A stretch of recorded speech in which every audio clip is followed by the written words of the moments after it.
Good morning, y'all. Actually, I said y'all because I'm from northern Indiana by Fort Wayne, small town called Columbia City, Indiana. But I live in eastern Tennessee now. As you can see, a very wood setting, about 7 acres. Spend a lot of time outside. I actually used to run around these woods on dope. And those are stories I'll tell you about someday. But I want to tell you a story, throw something in there that's a little off the record about this little dog right here. Her name's Sassy. We call her Sassy Susan Schweimenheiser because she does this. Look here. And we call that schweiming. And she just gets excited, and that's how she gets attention.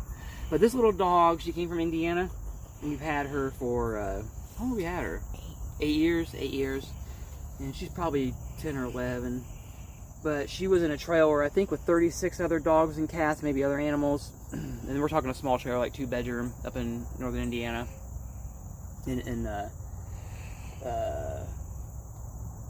Gosh, I'm getting a brain fart. I think like Walkerville or somewhere, you know, like a little Methville.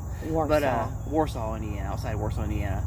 And this was a hoarding situation, 36 dogs and cats. This dog stayed pretty much in a kennel her whole life, in squalor, and her own feces and stuff. She had 1 or 2 litters of pups. I know at least 1 litter.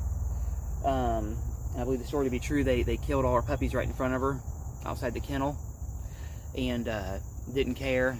These people were all strung out, and she never touched grass for the first 2 years of her life. These little paws that she's schweiming with, they didn't touch any grass, and she stayed briefly, I don't know, 6 months to a year, in a small apartment that had big dogs that wouldn't let her eat. She had to stay under the couch to get food.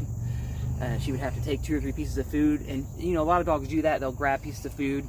She used to the Iams mini chunks chicken and rice. It's her favorite, and wet food, Iams. But she still takes pieces of dog food out and will take them and put them somewhere. Used to put them under the blanket. Now she puts them on top of the blanket, and she'll then pick them pieces up and eat them, because she used to have to take them pieces of dog food.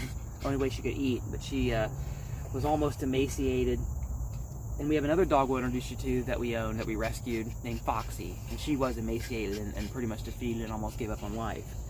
These 2 females can't get along, though. My other dog, this one's very possessive of her mommy and is impartial to me. But we have more good stories to bring you. It's an interesting life, and we'll bring you full circle.